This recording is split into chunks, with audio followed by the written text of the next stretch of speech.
राधे राधे दोस्तों, मैं फिर से आप लोगों के लिए एक नई वीडियो लेकर आ गई हूँ।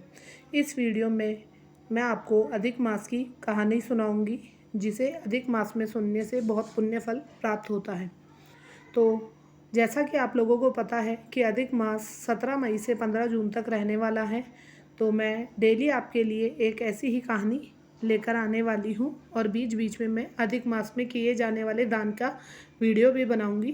तो आप मेरे चैनल को सब्सक्राइब करना ना भूलें। सब्सक्राइब करने के बाद बेल आइकन पे भी क्लिक करके ऑल पे क्लिक कर लें, जिससे आपको मेरी वीडियो की नोटिफिकेशन मिल जाएगी। तो आइए शुरू करते हैं अधिक मास की कहानी।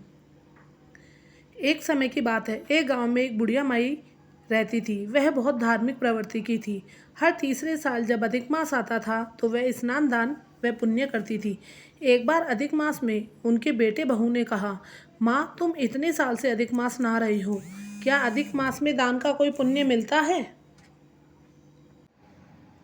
मेरी शादी को 5 साल हो गए हैं, ना तो मुझे बच्चे हुए ना अच्छी नौकरी लगी। बुढ़िया माई को यह बात अच्छी नहीं लगी। उसने कहा, मैं पुरुषोत्तम भगवान से ज़रूर पूछूंगी कि मेरे को अधिक मास का पुण्य कब मिलेगा और मैं घर तभी आऊँगी। वह जय पुरुषोत्तम कहते हुए घर से चली गई।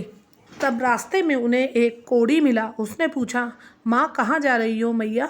मैंने हर पुरुषो तब उन्होंने बुढ़िया माई ने जवाब दिया, मैंने हर पुरुषोत्तम मास में स्नान दान किया है, लेकिन मेरे बेटे बहू कहते हैं इसका कोई पुण्य नहीं मिला।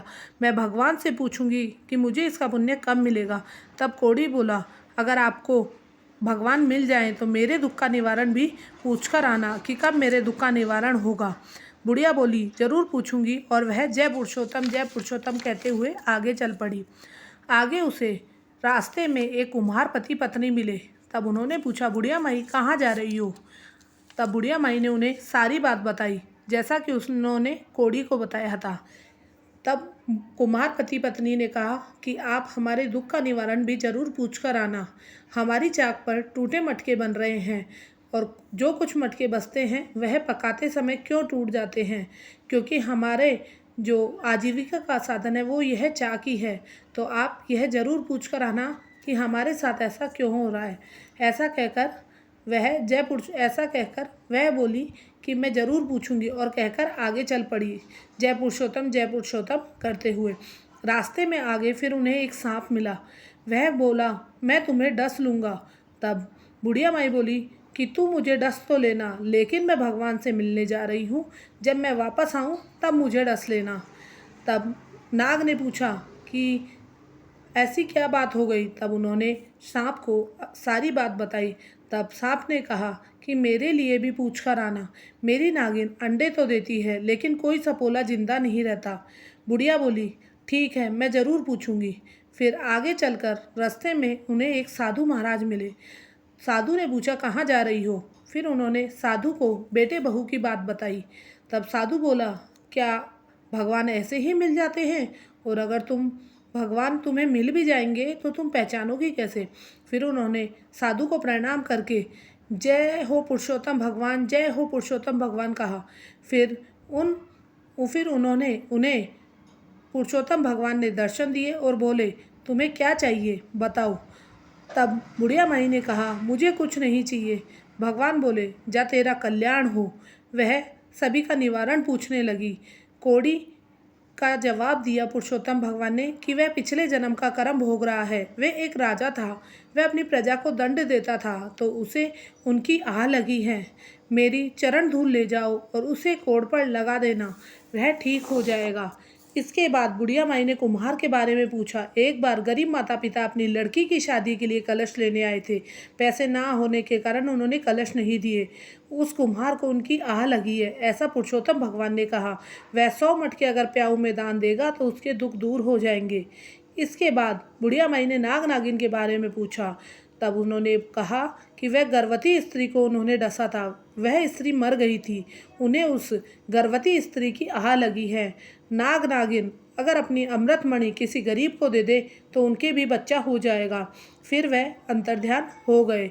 फिर बुढ़िया माई ने चरण धूल को अपने साड़ी के पल्लू से बांधा। फिर उन्हें रास्ते में सांप मिला क्या फिर उन्होंने पूछा, क्या आपको दर्शन हुए? तब माता राम ने कहा, हाँ हुए। उसने वह कहा कि उन्होंने कहा है कि अमृत मणि किसी गरीब को दे दे। तब नाग नागिन ने कहा कि गरीब तो हम कहाँ से लाएंगे, तो हम आपको ही अमृत मणि दे देते हैं। फिर उन्होंने अमृत मणि बुढ़िया माई को दे दी। फिर आगे उन्हें कुम्हार मिला। तब उन्होंने कुम्हार को बताया कि तुमने किसी को मटके देने से शादी में मना किया था, तुम अगर किसी को प्याऊ परसों मटके दान ही कर दोगे तो तुम्हें तुम्हारा रोजगार वापस से चलने लग जाएगा। फिर कुम्हार ने कहा, हम आज ही दान कर देंगे। फिर कोड़ी मिला। कोड़ी को बुढ़िया माई ने कहा कि ये तुम तुम्हारे पिछले जन्म का कर्म भोग रहे हो, ये उनकी चरण धूल से तुम ठीक हो जाओगे। फिर उसने वह चरण धूल कोड़ी के लगाई और वह ठीक हो गया। फिर उसने बुढ़िया माई को खूब धन दौलत दे दी। जब वह घर पहुंची तो उसने देखा कि उसका जो घर था वह सुंदर मकान बन गया, अन्न धन के भंडार भर गए और बेटे महू माँ को देखकर खुश हो गए।